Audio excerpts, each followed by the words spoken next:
വർഗീയതയ്ക്കെതിരെ പോരാടി വർഗീയവാദികളുടെ കൊലക്കത്തിക്കിരയാകേണ്ടി വന്ന SFI പ്രവർത്തകൻ അഭിമന്യുവിൻ്റെ 8ാമത് രക്തസാക്ഷിത്വ സ്മരണ പുതുക്കി. ജന്മസ്ഥലമായ ഇടുക്കി വട്ടവടയിലെ രക്തസാക്ഷി സ്തൂപത്തിൽ പുഷ്പാർച്ചനയും പൊതുയോഗവും നടന്നു.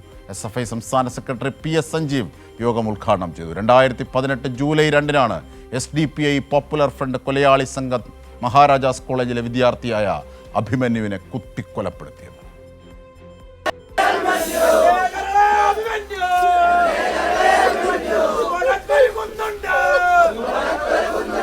പുഞ്ചിരിക്കുന്ന മുഖവുമായി ഇടുക്കിയിലെ വട്ടവടയെന്ന കാർഷിക ഗ്രാമത്തിൽ നിന്നും എറണാകുളം മഹാരാജാസ് കോളേജിലേക്ക് ശാസ്ത്രജ്ഞനാകണമെന്ന സ്വപ്നവുമായി പുറപ്പെട്ട അഭിമന്യു 8 വർഷങ്ങൾക്കിപ്പുറം ഇന്നും വട്ടവടയ്ക്ക് മായാത്ത ഓർമ്മയാണ്.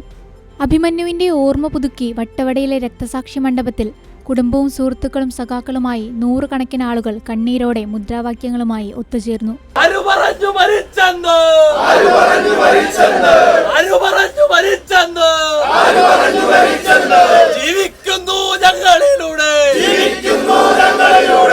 അഭിമന്യു അനുസ്മരണ സമ്മേളനം SFI സംസ്ഥാന സെക്രട്ടറി PS സഞ്ജീവ് ഉദ്ഘാടനം ചെയ്തു. മുൻ MLA MM മണി അനുസ്മരണ പ്രഭാഷണം നടത്തി.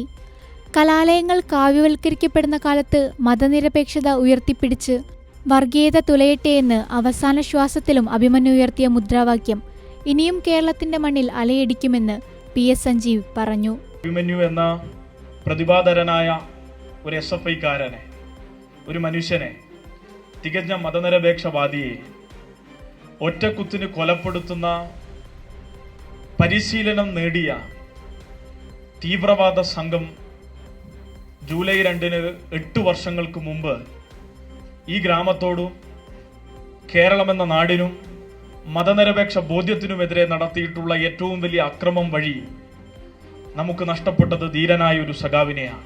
ശത്രുക്കൾക്ക് മുന്നിൽ കീഴടങ്ങാതെ അവസാന നിമിഷവും വർഗീയത തുലയട്ടെ എന്നെഴുതാനും തിരികെ മുദ്രാവാക്യം വിളിക്കാനും നിങ്ങൾക്കെതിരെയുള്ള ശാശ്വതീകരിച്ച പോരാട്ടം ഞങ്ങൾ നടത്തുമെന്ന് പ്രഖ്യാപിക്കാനും ഏറ്റവും വലിയ ധീരത കാണിച്ച മനുഷ്യരാണ് ഞങ്ങളുടെ 35 പേരായ രക്തസാക്ഷികൾ.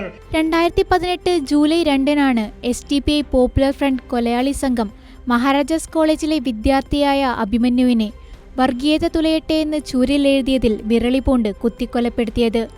കൈരളി ന്യൂസ്, ഇടുക്കി.